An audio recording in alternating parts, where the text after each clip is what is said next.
Welcome back, everybody. Welcome back to the Canyon. Good spin today. Good spin today. Welcome back to the Canyon. This is an interstitial. This is sort of non-canon. This is non-sequential. This is a little bit that came from the live stream. This is a little bit that came from the workbench. This is the assembly. This is the part ordinarily not filmed. And what I have to remind myself is it's all content. In collaboration with the kind gentleman over at RC Underdog, RCU, check him out on YouTube. He handed off to me a vehicle composed of these rails, some Capra axles right there. We've got some 3D printed little bits. Some of the 3D printed bits have already been discarded. An OD3 gearbox, some shocks from the Axial Coyote. There's the shocks there. We've got all the links, which appear to be hardcore RC. Here are all of the links. There's the links. The only ones that might end up getting changed are rear uppers, because I am stretching the wheelbase. It was set at a 313 wheelbase. It has wheels and tires. They are J-Concepts, genuine, real deal, Holyfield. J-Concepts ruptures on some carbon aluminum -10 beadlocks with some IFRs in them. I think they look pretty good. And we've got a secure combo for the powertrain.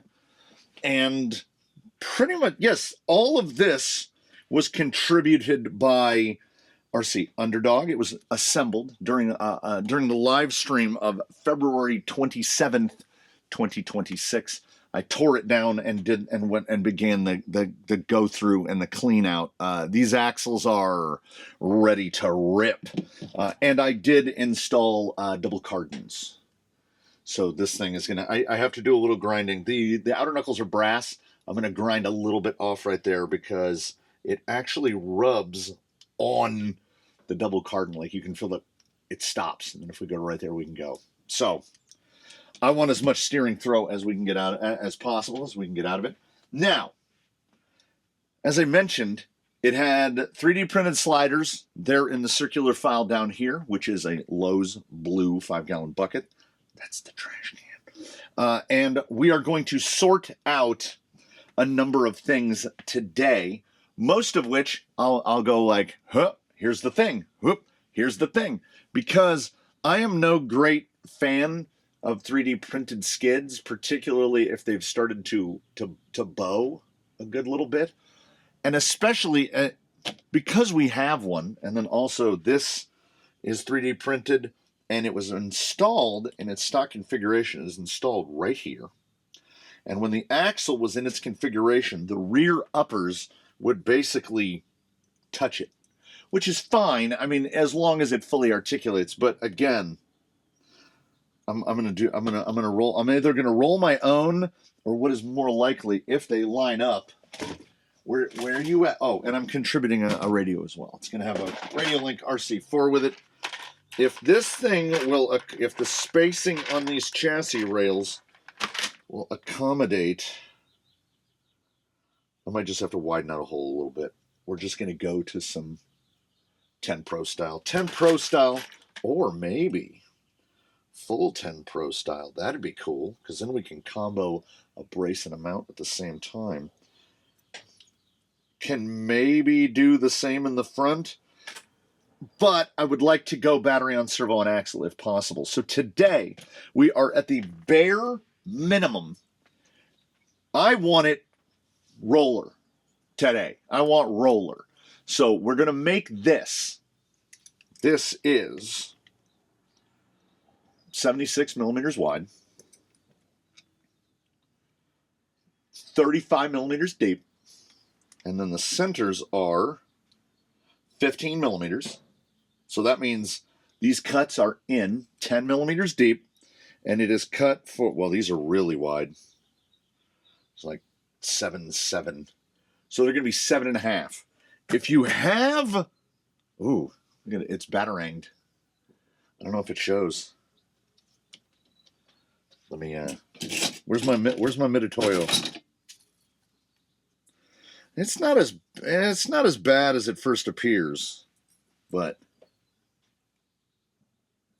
we got a good bow. We got a good bow that way. It's bataranged a little bit. Deep, deep, deep, deep, deep. But we have it, and we know that it's 76 by 35. These are 75. These are 7.5 millimeters deep, and they begin. Well, it says 19 and a half. 19 and a half. I'm a table saw guy, but I don't think I'm accurate enough to get them 19 and a half in. But here's how we do it. Here's how we do it. It might be a little loud. I don't know how much the microphone is going to pick up the sound of the table saw. So I'm probably just going to turn it on and off over and over again. So what we do is we take... and the holes are 26 and a half on centers. Is that right? 27 on centers. Has he written any of this down? Of course not. We begin, of course, with a chunk of Delrin. This is what's left of a bar. I don't have to start cutting up my new piece yet. This is about 100 by 95 by 100. We need, as you know, 76 by 35, which is unquestionably the easiest part of this. That's literally 2 cuts on a table saw. How's the table saw doing today? 76.1 by 35.2. Wait, wasn't this 35.2? Close enough. And then, as I said, we know this is legit. This is literally, it's 1 cut.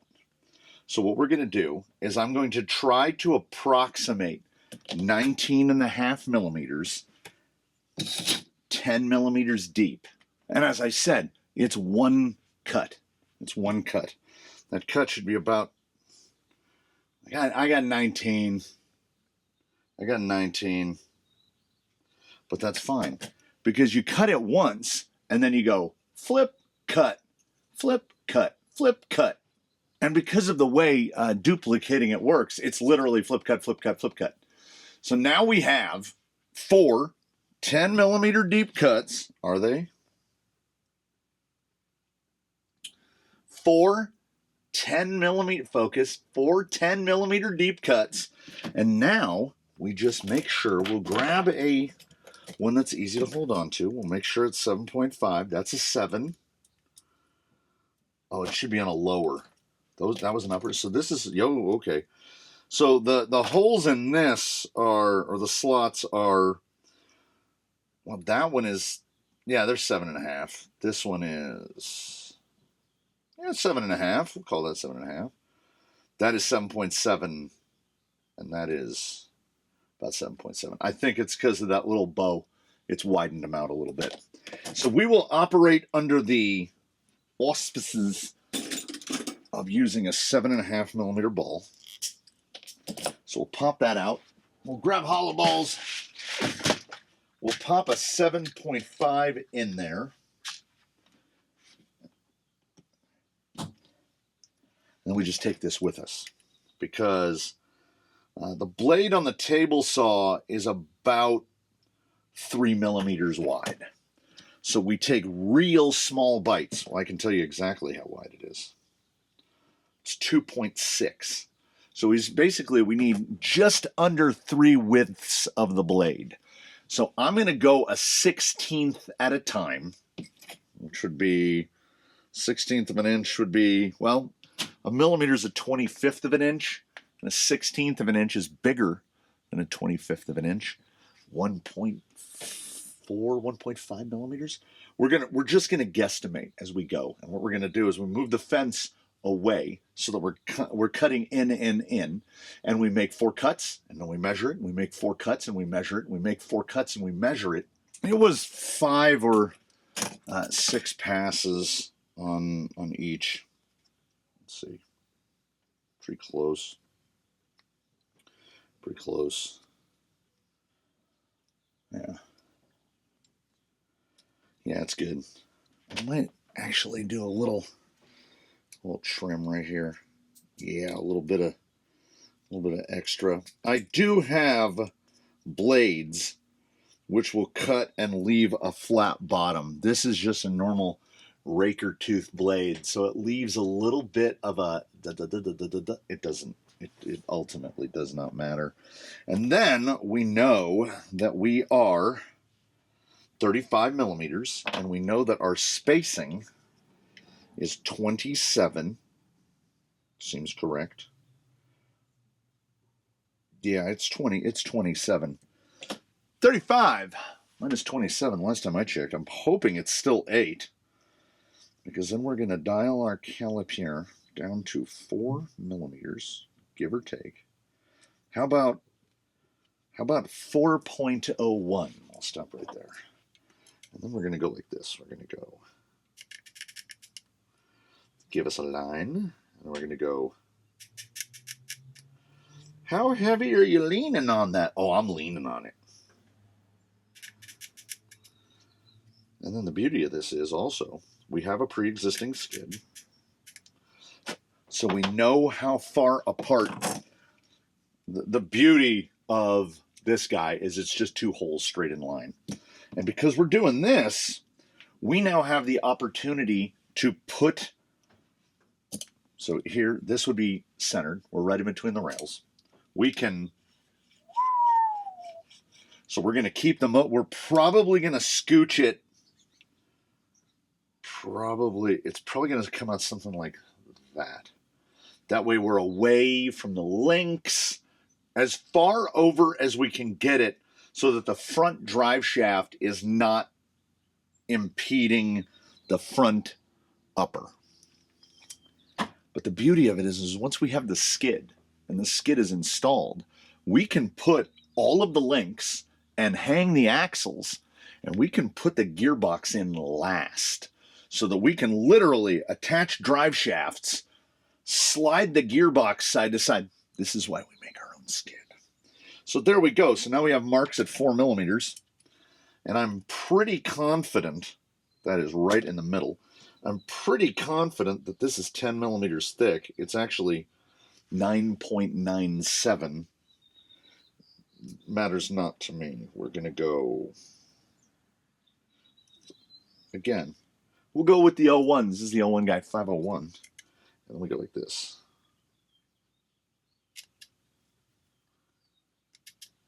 If you think that you can perceive 0.1, I'm sorry, not 0.1, 0.01 in differential, because I marked this one scribing from the bottom, and then I flip it over to what would be the top, and I scribe it there. So they are actually technically, the variance between these two is 0.02 millimeters. I don't have any problems with this.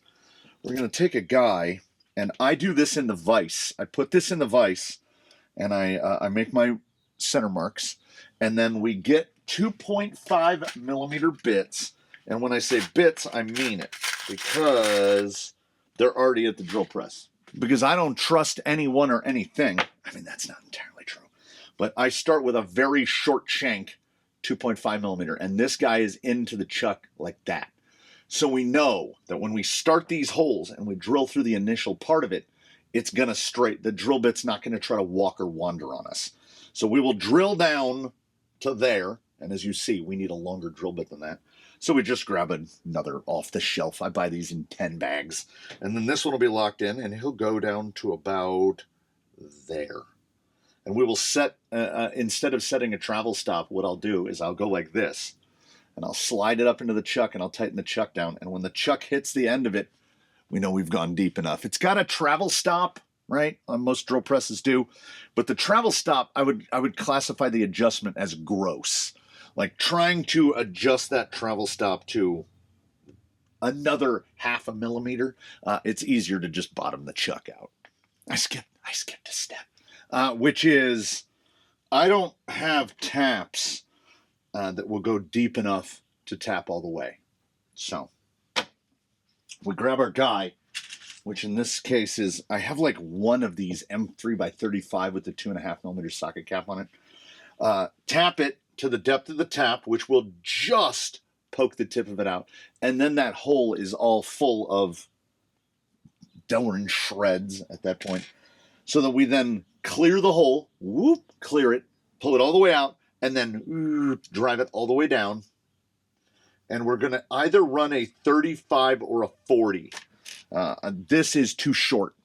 This is too short. I'm going to make chassis spacers. They'll just be silver. There'll be at least one brace for the rear, even if we do opt for, yeah, because this is much closer. Yeah, I think this is 10 Pro width. We're probably going to go 10 Pro width. So it'll be 10 Pro width out at the front. Like if I got to drill an extra hole or do something to get this to line up, I would love to be able to just use that.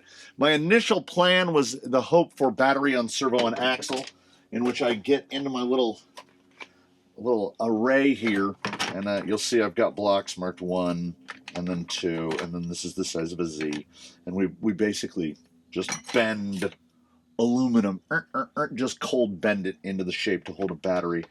I was setting this up probably for an 850, but we're going to have to make sides. We're going to have to make something akin to a chassis side. And for that, we're just going to use aluminum. But before we do that, I think it important that I install a longer spacer in the front because I don't like how much this is pinched. This is over pinched. Why do you have the spacers installed, you ask? That's an excellent question. I'm glad you asked. The reason is because the factory skid is probably 7, 8. It's over at the drill press. This is 8 millimeters thick. This is 10. So it hangs below a little bit. That gives us the opportunity to very gingerly, I don't know if you'll be able to see it. Yeah, you can, see? To very gingerly, we go over to the sander and we just kind of, see, handles. We go, and we will sand this, particularly that guy right there. We're going to take that off. And focus, please. Gracias. We'll take that off. And then while we're at it, I will round these off. And then we hang all the links and we get the axles under it and we get the shocks on it because we can effectively do that now. Here's the thing when you're making your own custom bits and bobs, you get to put it together and take it apart over and over and over again. So first, we round this off. Then we will cut 2 pieces of aluminum angle. And we have 3 sizes for this. This is probably 3/4, right? So how this would function is we'd line it up along here, along the side, right? And then we have the rails disassembled. Got to put it together and take it apart. We would mark out where they're going to get cut. I would have them go all the way, drill the holes where the links would come through and everything. But like this is like it would just get it on there, and we don't really have any worries about getting too far out to the sides, right? This isn't the body. Did I mention that that's not the body? This is the body. There's a similarity between the two. We're just going to repaint this in a similar scheme and theme. Something along the same lines with the RCU on there. We'll get a little crawler canyon in there as well. So, where was I? Yes, probably a little bit too small. The next step up is 1 inch. And 1 inch might be it. Because with 1 inch, if you've got an 850 pack, 850 will sit right there on the wing, right? And we can, like, I will resolder the leads on this so that we're going to get rid of a bunch of wire. So it'll be on one side or the other. We'll determine that. And there'll be plenty of room for, well, we just leave enough room for this and a receiver on one side, which is probably going to be about let's say 80, 85 millimeters long. Yeah, that's about right. About an 80 would be good. And an 80 long will more than fit a little 3S850. And then if possible, we can do dual option. We can do the option for battery on servo and axle and battery on the slider, because if we can fit an 850 on this, we can probably fit a 2200 on this as well. Depends, the shocks might get in the way. 2200 is a little bit big for this configuration, so it's most likely going to be an 850. I think this is going to be our guy. That's a horrible cut. This is going to be our guy on the day, and if it weren't, we go to the absolute, the nuclear option, 2-inch, but I don't think we're going to need that amount of width. I like to make a chassis side. I don't like to call it a slider because these are sides. They are not intended to touch the ground. I like to make them as small as possible. Like we're starting with this. Oh, there's a good little. This is only 16th wall, so about 1.5 millimeters, 2 millimeters. Yeah, 1.5 millimeters. I think it's 1.4 millimeters. So these are not intended to make contact with the ground. We're gonna look at it and we're gonna say we're gonna probably want something about, what did I say, 80, 85 millimeters long? I think 80 millimeters long is the way. This is the way. So what we're gonna do then is I'm gonna go over to the saw and I'm gonna cut myself. Well, first I'm gonna clean that end off. And then I'm gonna cut two 80 mil. First I'm gonna put my excess away. We're going to cut two. I'm going to cut them to 85. Always. You cannot cut back on. I have cut aluminum on a chop saw and a table saw so many times that I can't even conceive of it. The number is impossibly high. And I'm never going to like it. It's fast. And it absolutely gives you the squarest possible ends. But like that degree of accuracy is genuinely not something that we need for this. To the sander, round this off. That way we'll know what the top and the bottom is. We'll be able to tell them apart. Then we take it apart. We line it up. We mark our holes.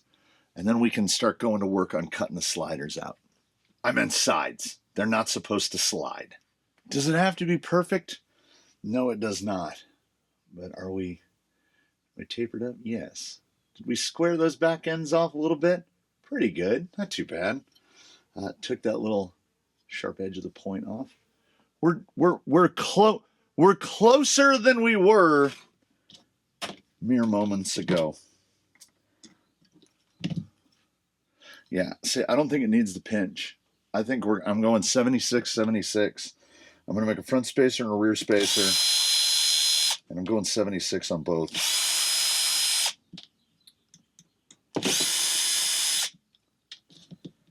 Pop this side off. We really only need one side to fabricate the one rail to fabricate a chassis side. These are actually going to have a little bit of a bend to them, and they're going to fit better one way than the other. And that way is, it's like this. It's just like that. That's like that. So then we get our lucky Klein scribe. We'll go zip, zip. And this is, so there's only, we can't accidentally put these together the wrong way. We know which way these go. We're just going to take our first one. We're going to line it up right about like that. But it is sitting, now see, this is where the showing it isn't as important as the knowing the mistakes that I've made in the past. The past mistakes can come to bite me. See how high that comes up? That's going to be a problem. That would unquestionably be a problem. And if we run it all the way upside down, then we've ruined breakover unless we cut them down really, really short. See, this is where a guy with a 3D printer is like, I could just print that. Fair enough. Fair enough. You're not wrong.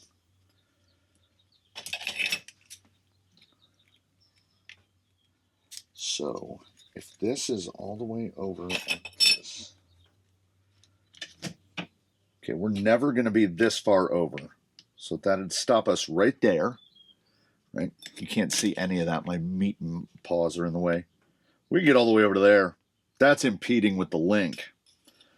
So then if we go to the other side, we're never going to be that far over. So see, you just check. You check and you make sure. You're like, is it gonna, does this matter? And then we look at about, I just pick something that's flat and we kind of go like, I would say like that right there.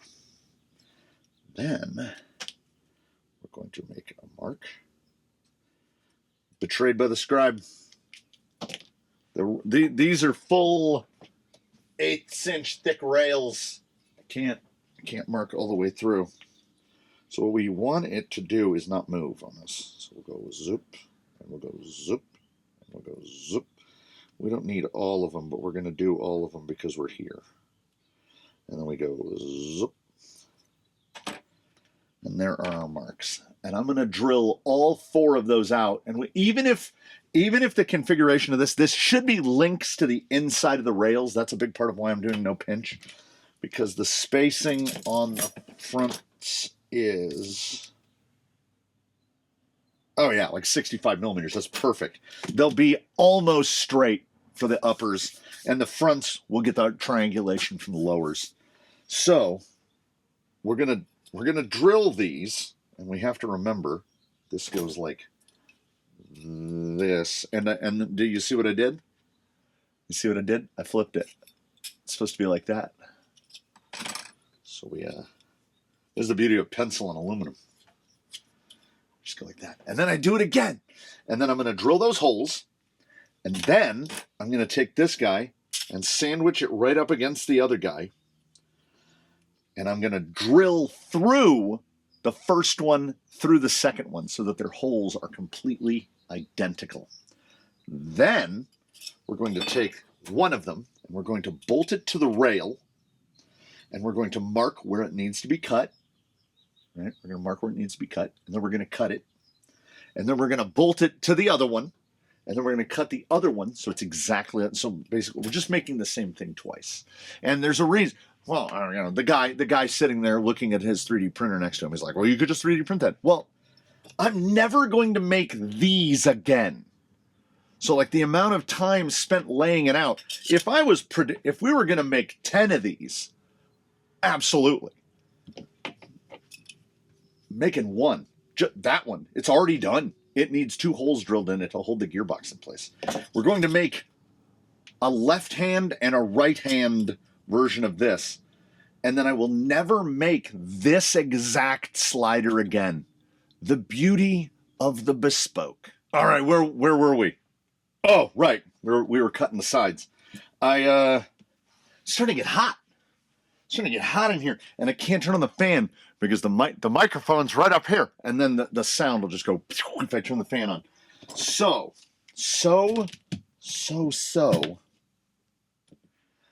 I've done some things. I'm trying to gather up my bits here.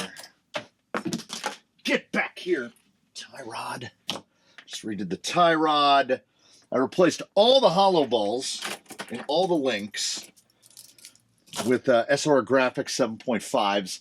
They were pretty much 7s throughout. The only ones that were 7.5s are the ones that are in these ends, the ones that are very thin out on the end. The proper treatment of these, if you buy any links that have these, is right in the aforementioned circular file. Awesome. I measured a 10 Pro body mount 74.5 millimeters, two 74.5 millimeter aluminum spacers. Yes. And then I think we did okay. I think we did all right. Is that what we wanted? God, I wish I could tell you.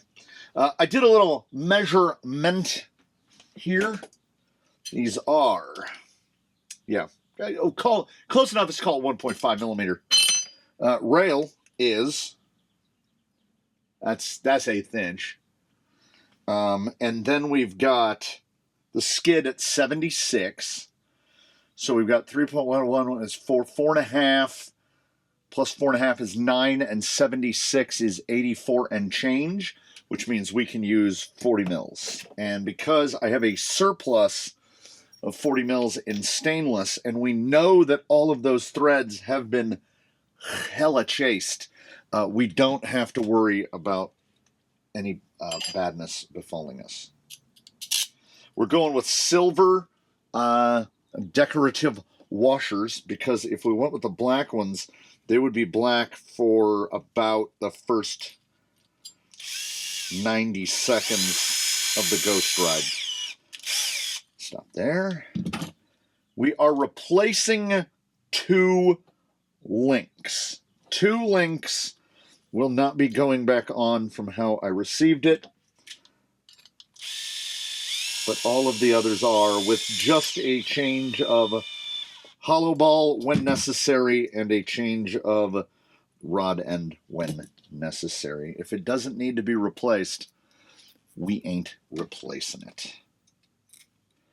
These are brand new, fresh from McMaster Industrial to there. Oh, is Delrin the best material that there is? It might be. In terms of versatility, workability, durability, all of the abilities. Get those lined up. It's pretty nice. We got mighty close on there. Mighty. Looks like a Roadrunner. Or it's a Raptor. He's got his little grabbers.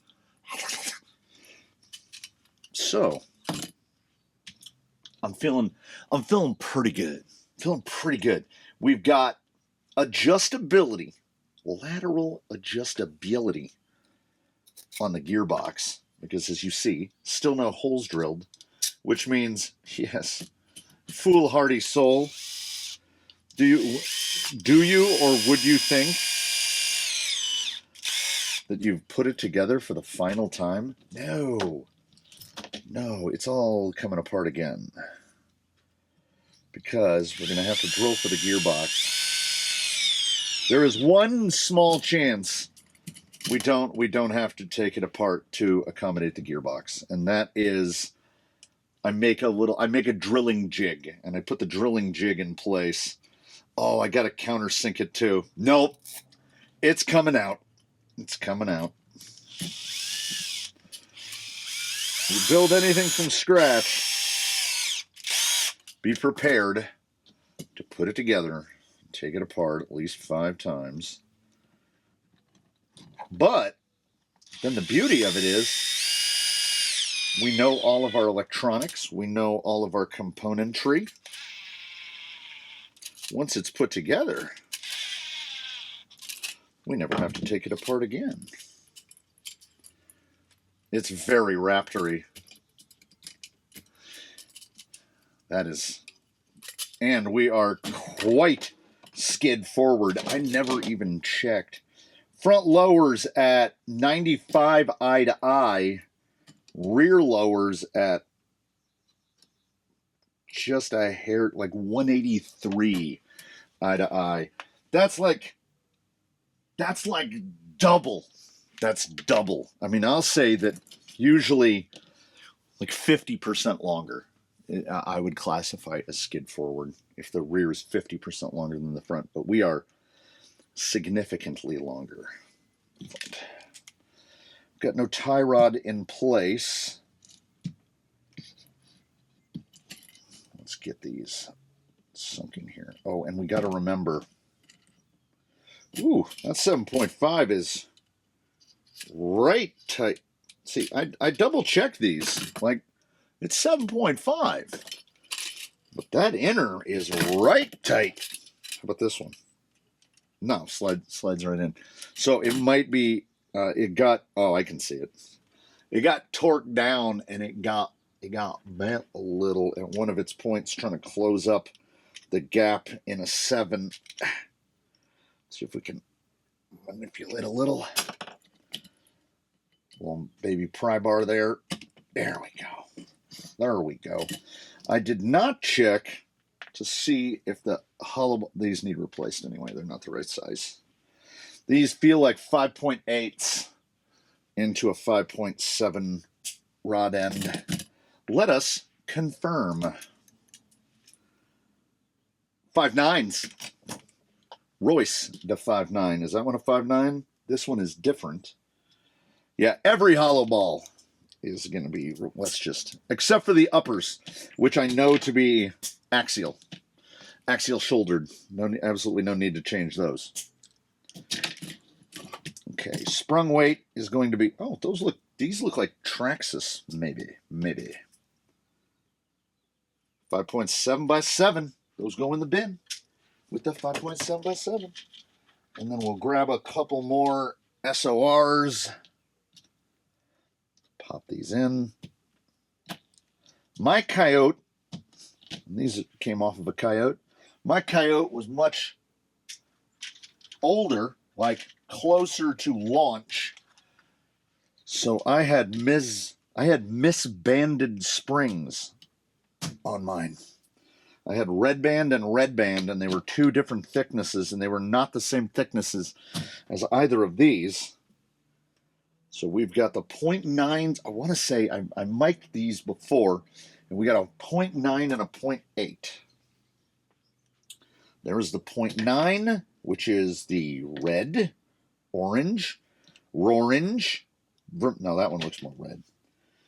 And then the pinks are 0.8. Well, yeah, 0.8.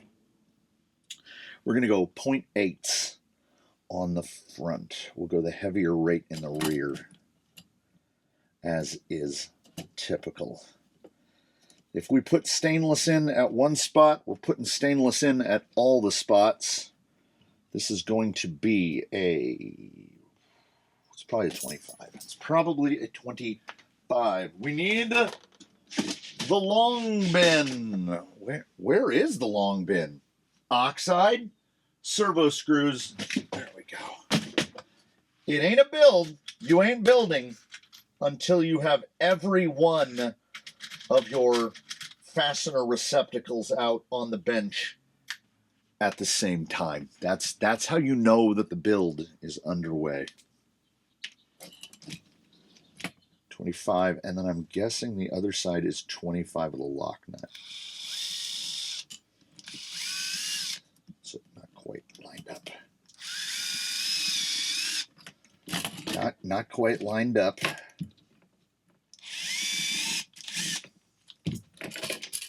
Yeah, once that lined up and that 7.5 double shear went back to being 7.5, it was like, we're all good.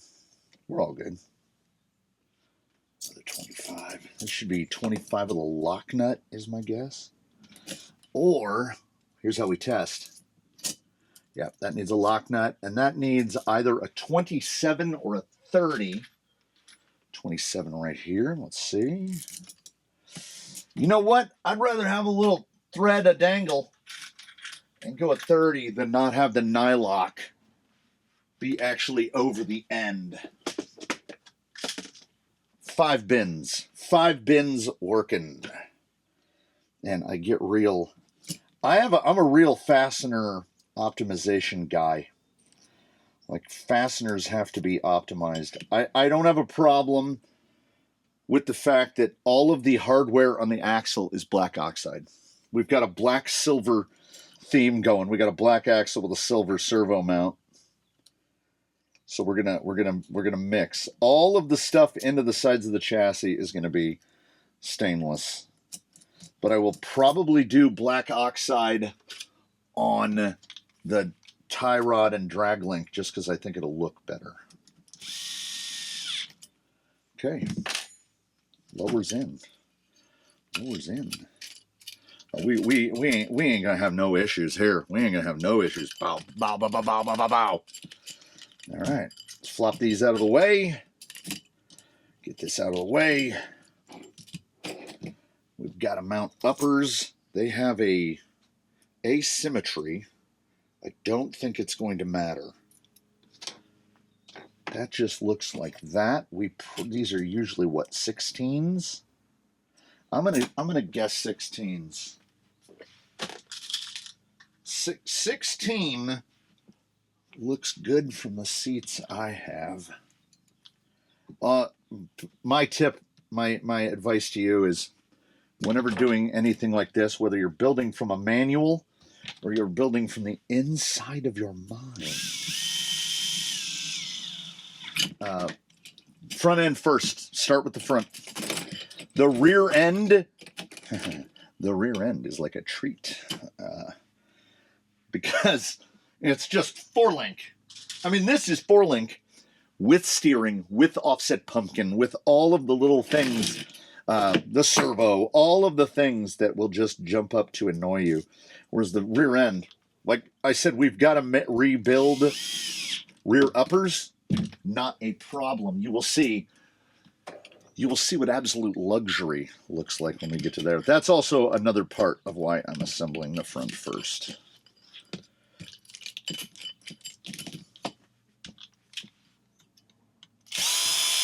Because I already know the length that all of these need to be.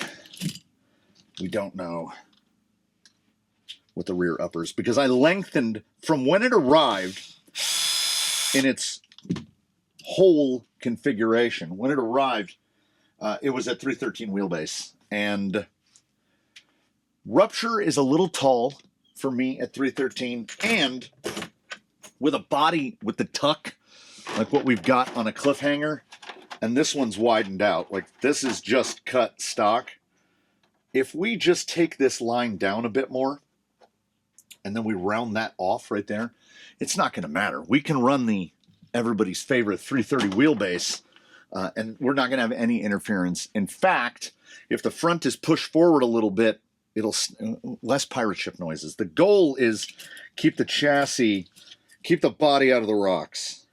We're gonna have to mock it. I think it's gonna be 16s again.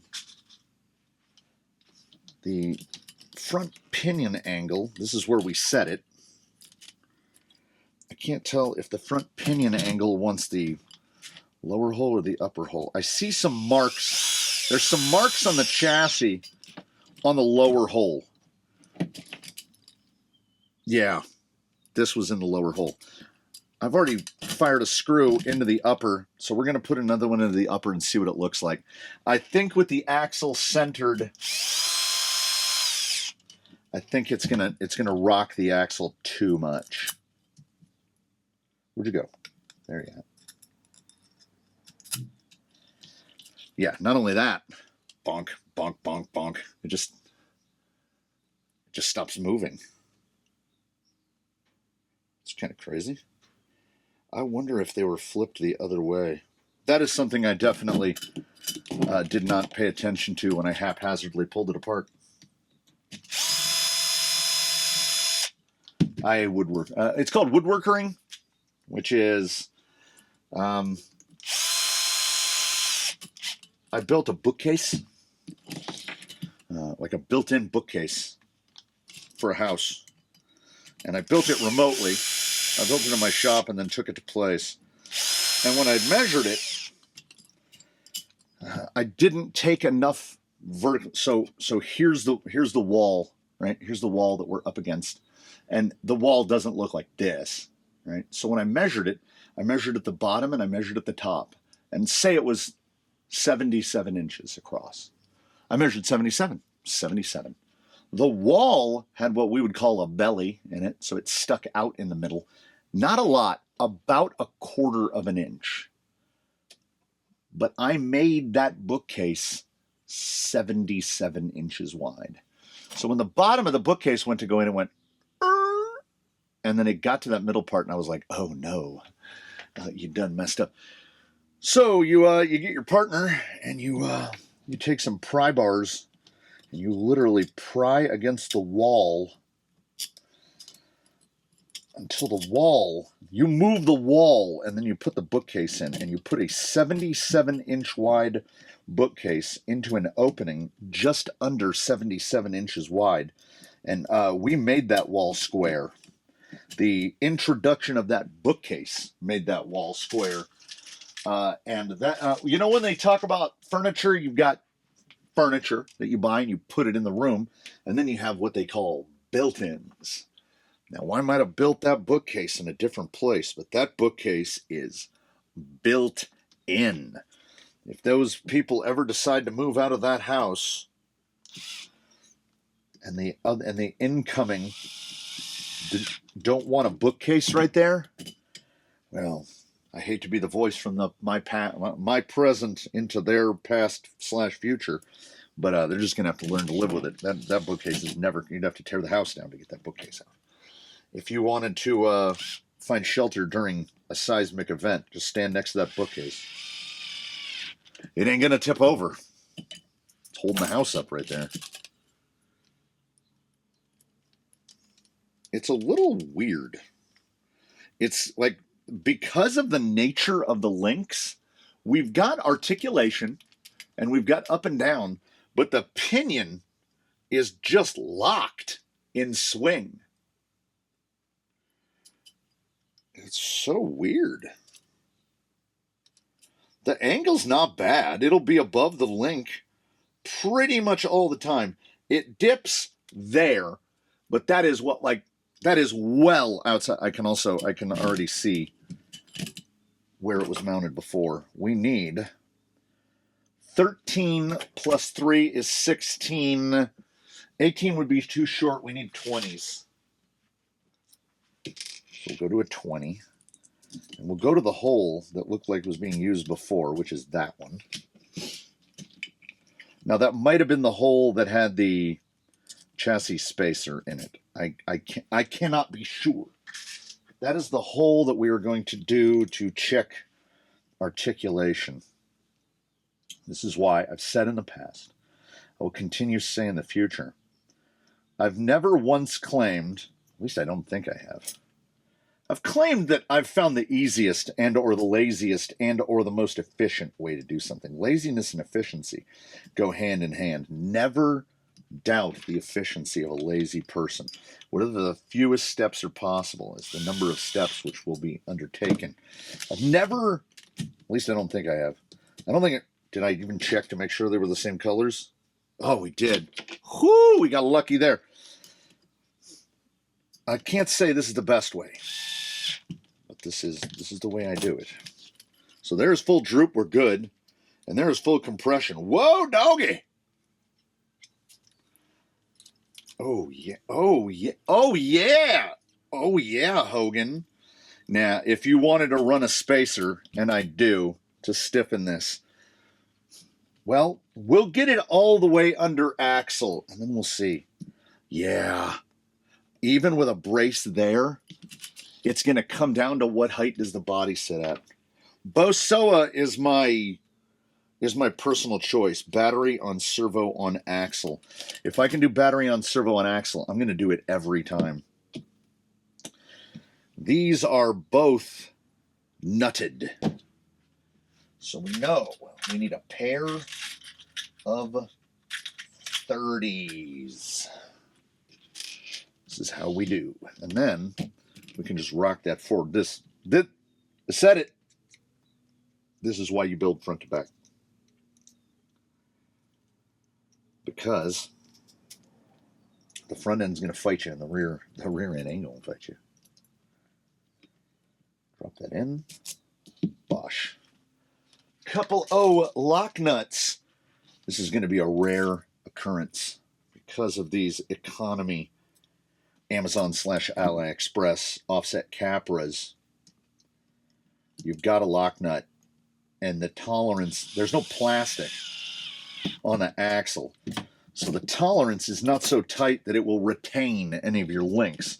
How many times have I gone out to run a ghost ride and everything just starts falling apart like a rusty old bucket because I forgot to put the lock nuts to secure links, shocks, whatever, double shears, usually double shears.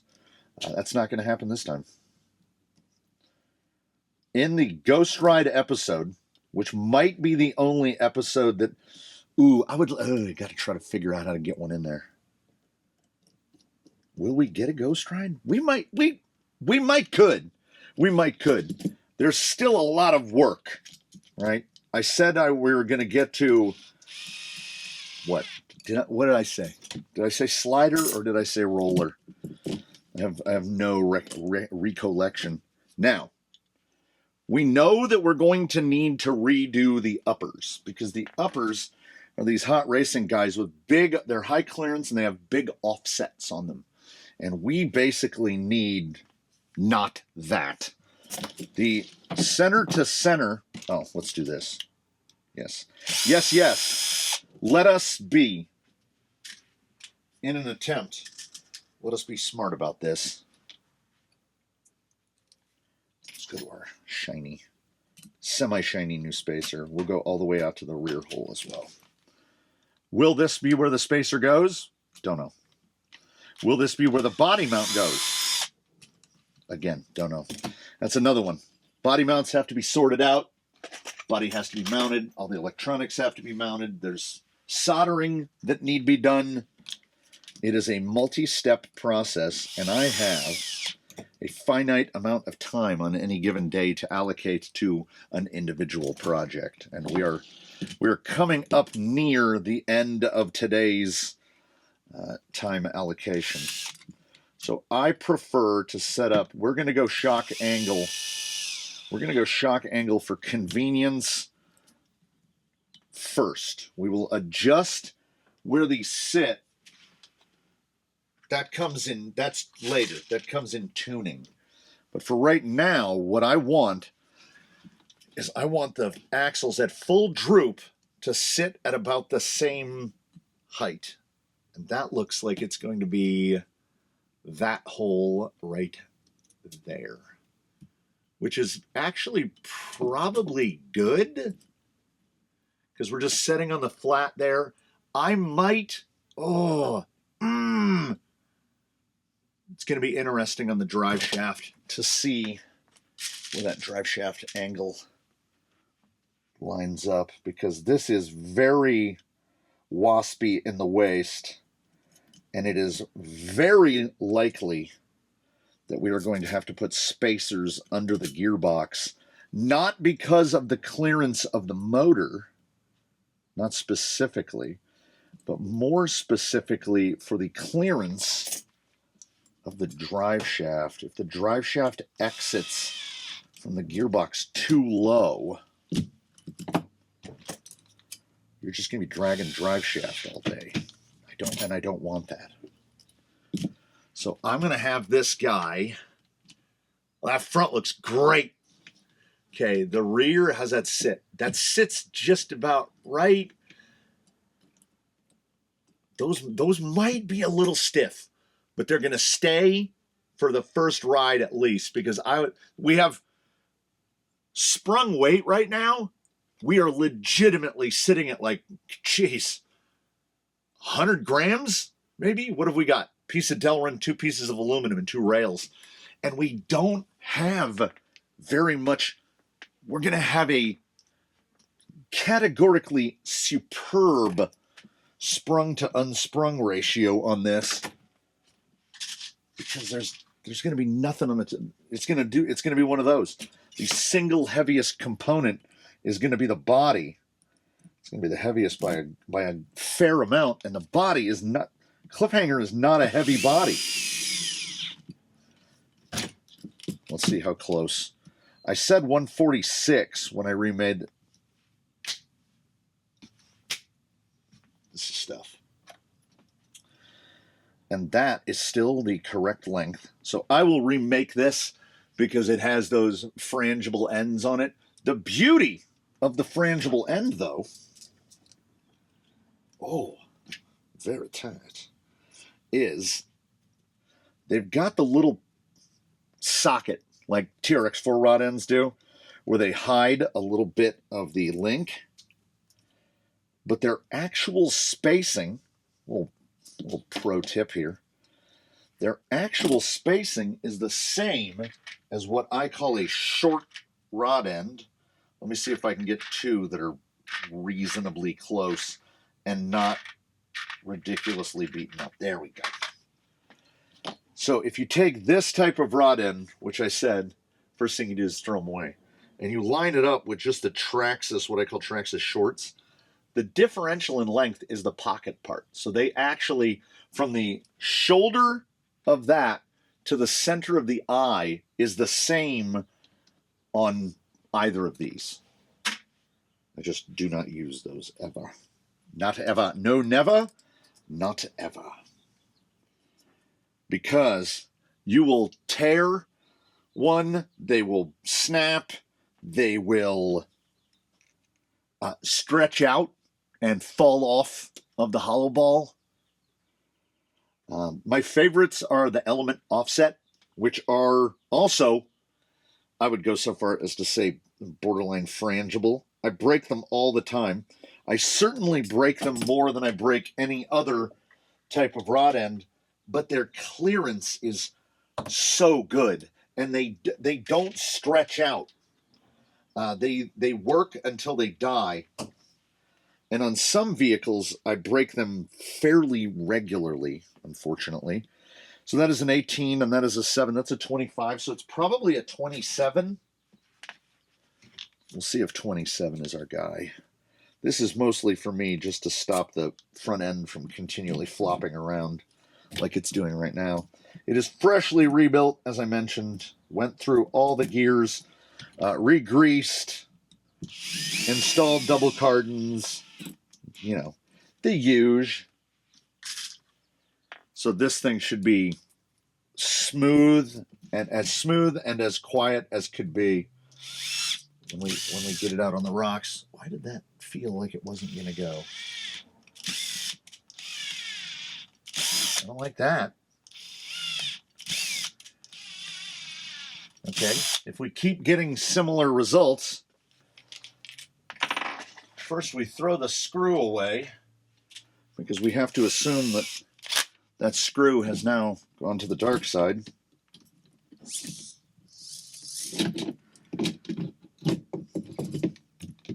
And then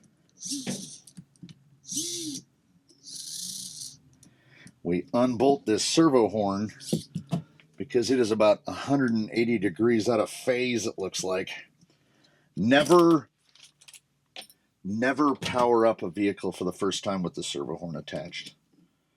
That's the best method. I would say just don't do it with the linkage attached, but it's better off just to don't have a, if it's attached, don't have a screw in it. I usually just leave it dangling, leave it hangling and dangling. And now let's clean this up. Just run a chase here. There's quite a bit of metal coming out. I don't know why those were so feisty. It had a screw. I had disassembled it. It had a screw in it. And now I've lost my 2 mil. There it is. So get a fresh 12. And I will just save myself from myself and not put a bolt into it. We'll just put it on loose because I have no idea what the rotation is on that servo. Very nice. Yeah, that's where it stops. Wait, no, there we go. Yeah, we're gonna get full throw.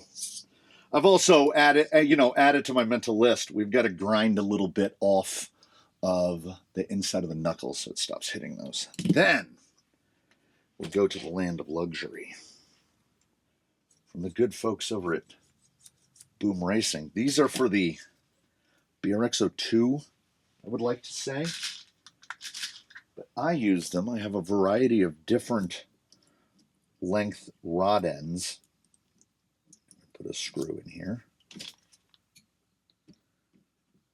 And this is going to allow us to center the axle. And we want to go high and tight, and we'll use a 27 so it doesn't fall out. And we make sure that our adjustment screws are loosened on both sides. And then I should have on this bench, I should have some non-lock nuts, just regular 3mm nuts, because in this way we don't need any tools. You can just spin that down, because this is where we're going to center the axle. We're going to center the rear because we need these both to be the same length. And if you eyeball it and they are not the same length, so you use your comparator, and a comparator is kind of important. A tool like this, which is difficult to find now that RPM has discontinued it. Or you can get a 3D print file and print your own that goes all the way out to 230 and shows you it should be like that and not like that or like that. And then you measure and you see what the differential is, and say you have one that's 152 and one that's 148, means they're supposed to be 150. So that's what we're going to do here. We're going to start from here, our longest option. We're going to set our pinion angle, and we're going to center our axle all at the same time, because they've got little adjustment screws on them, and you really only need to tighten one of them down.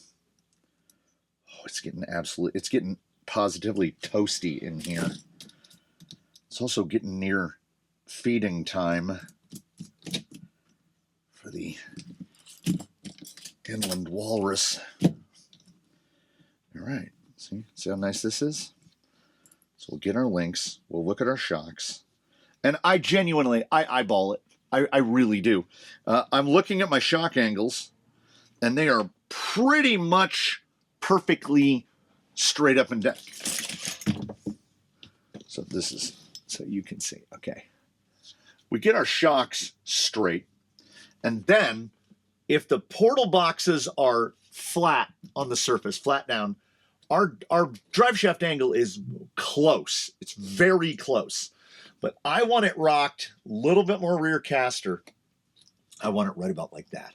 So we've got the front lifted up probably, I would go so far as to say 4mm. So it's clocked about 4mm in the front. Now this should, in our hope of hopes, this should make it such that the drive line is now, yeah, we should be good. It doesn't look like it's going to put too much of an angle of the dangle. The angle of the dangle on the front drive shaft is more important than the one on the back, because this rear drive shaft is going to be 150, between 150 and 160 millimeters long at full extension, whereas the front is going to be, I always do it backwards, like 70, like near the minimum length for a cut to length. I ordered cut to lengths to put on here, and I've got a couple tries at it because I removed the cut to lengths. Like here is the cut to length that was on the front. We'll just slap it together. That's about as short as you can reasonably go on one of these.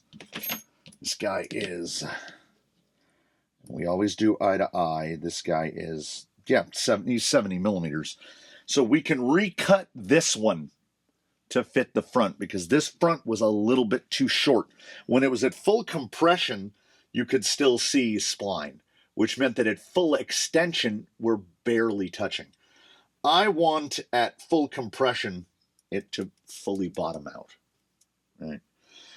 So we've got this one, which is now going to be way too short for the rear, because I pushed the rear back simply by changing out Traxxas shorts, which are the ones that are used all up here, to the JATO, to the Traxxas longs, which allowed me to add somewhere around 20 millimeters to the wheelbase. I'm not 100% sure what the wheelbase is. I've not measured it, and we can't measure it because what we have to do first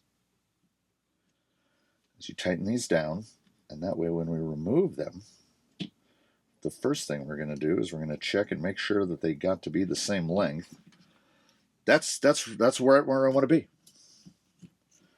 And then you do the thing that you do when you're customing building something.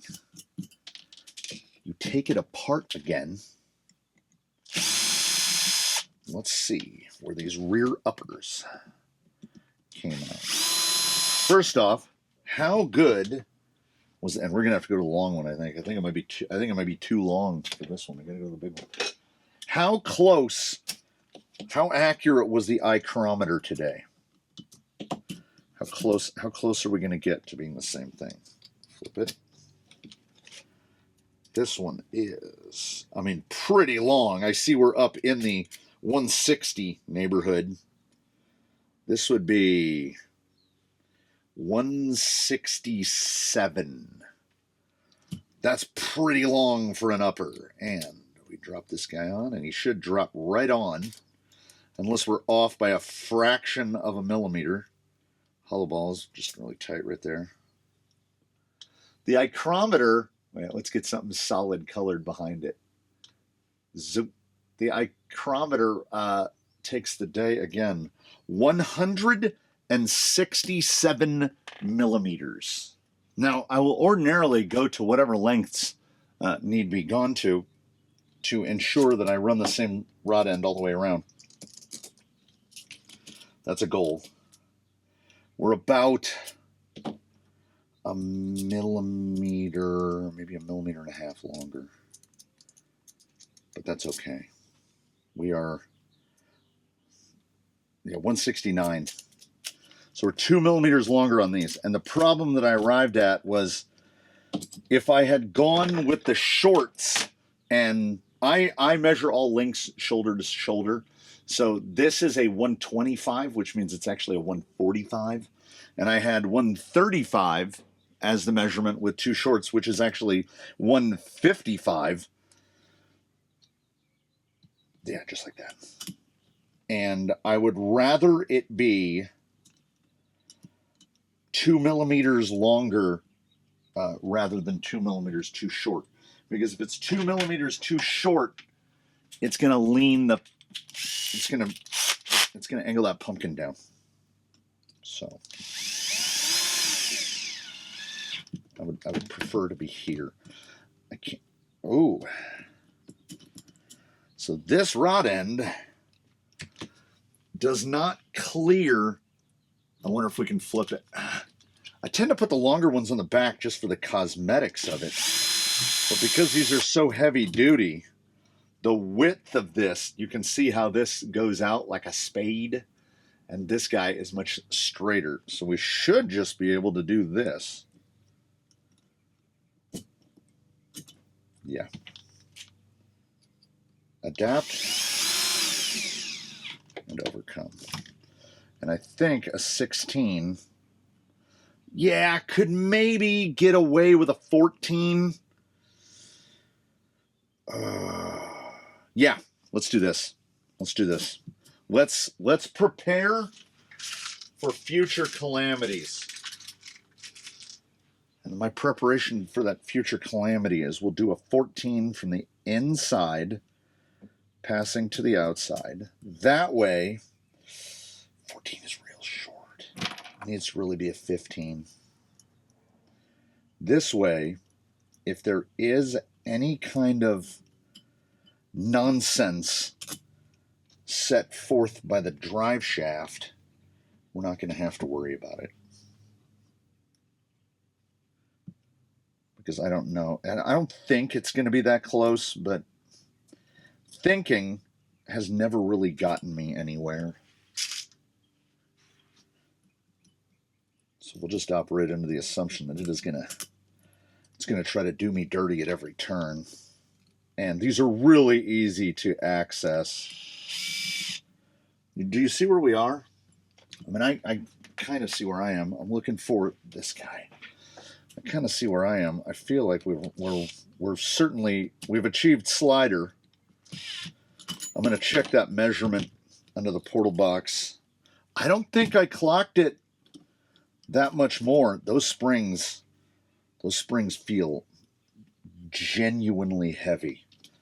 Now, we can change them out. That's not a problem. That's pretty full. Yeah, we're into the nylon. That's all that matters. Axles are sitting level at full extension.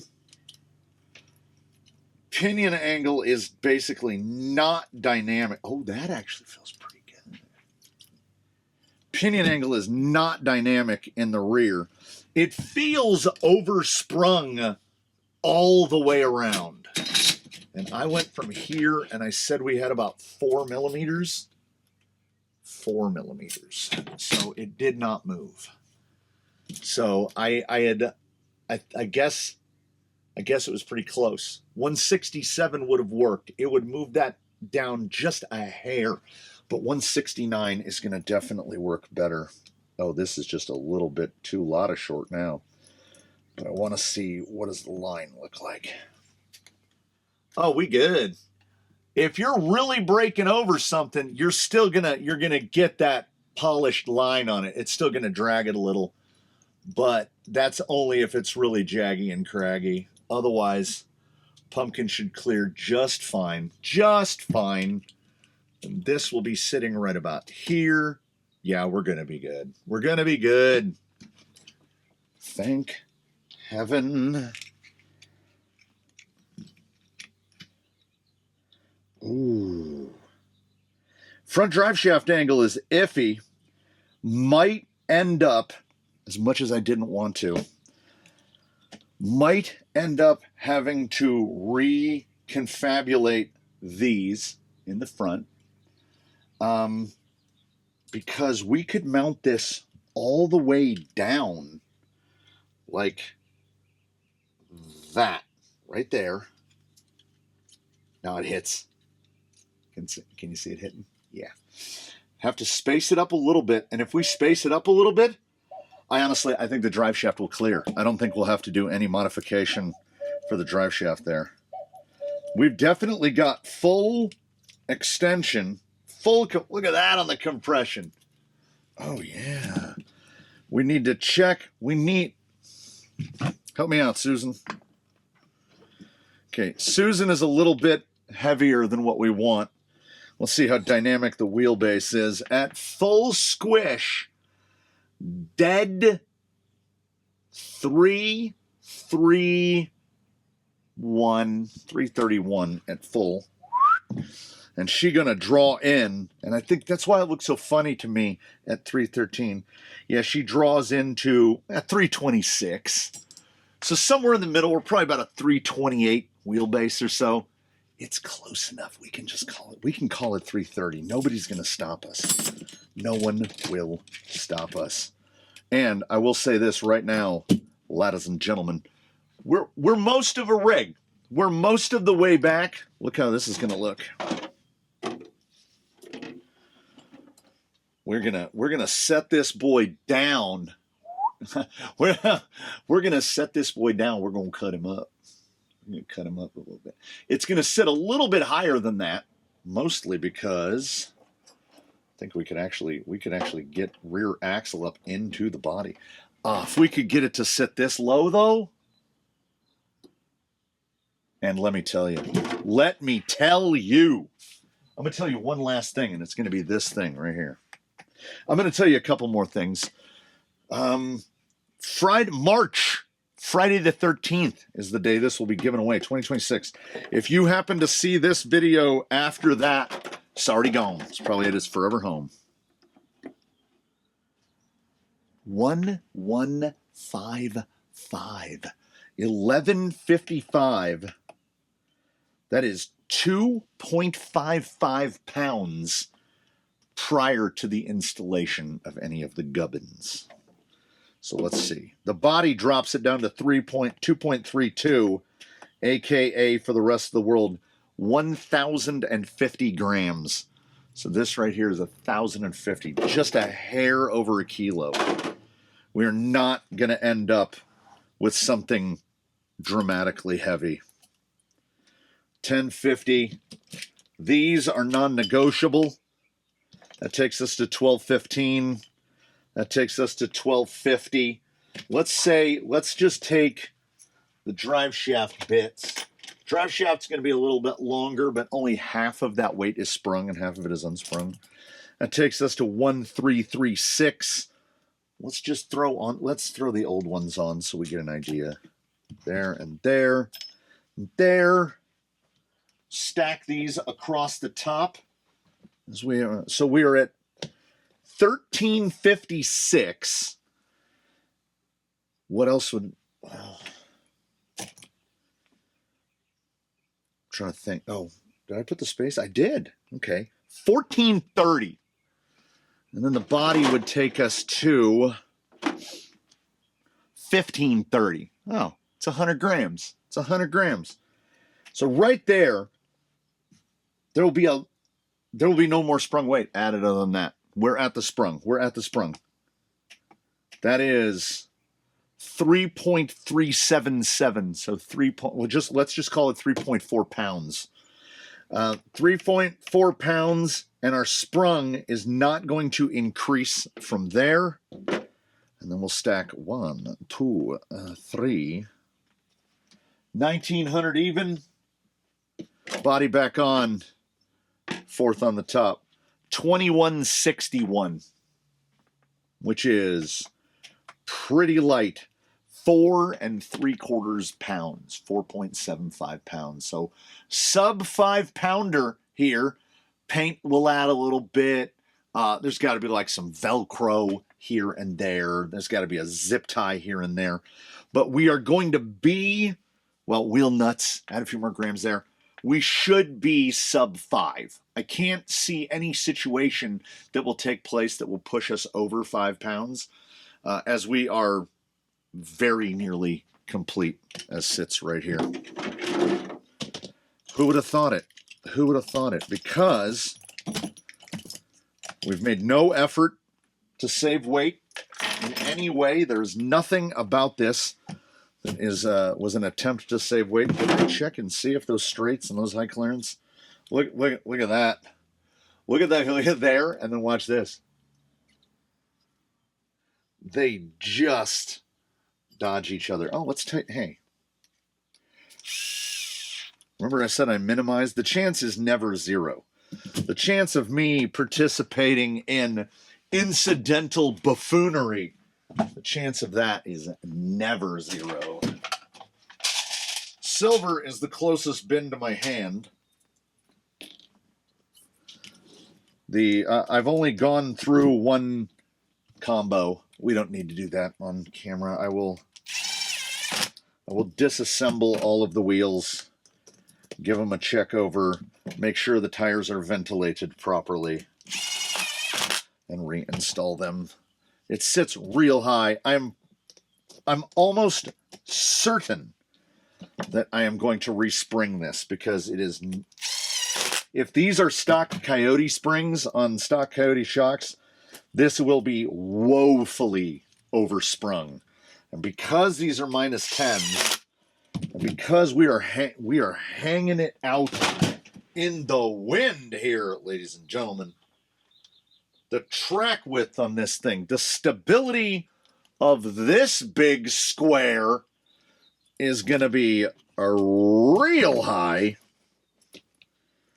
Up front, what you working with?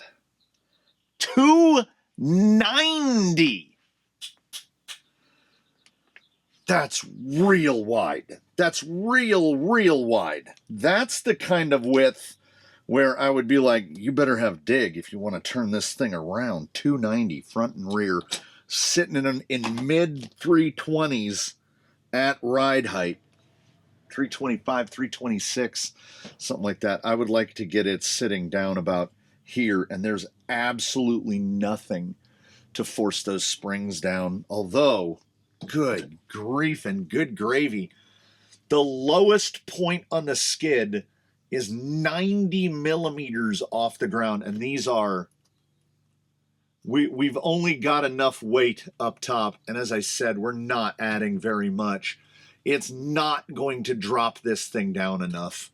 I will definitely recheck the rates on these on the impromptu scaled shock dyno, and we're going to probably go way down on spring rate on these. We are a long travel boy. 140 front, 160 rear.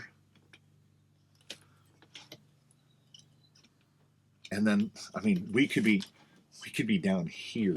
And even down there, right where that's sitting right there, that's 55 under the skid. I would like it to sit static with the skid and the pumpkins about level, which is about that same 55. Between 55 and 60 millimeters. We will try to spring it accordingly.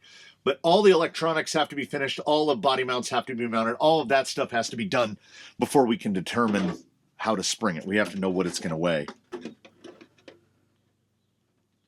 Yeah, body's going to sit about like that.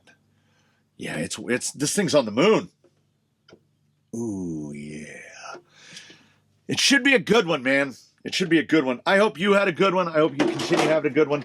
Thanks for coming aboard for a long freeform stream of consciousness where, as I said, I mentioned it at the beginning, and I'll mention it again right now, in case you slept through that part. I'd forgive you. Ordinarily, I don't film this stuff. I just do it. This is a quick way to burn a couple hours. I think somebody's getting a good one. Somebody out there. You might not know it yet.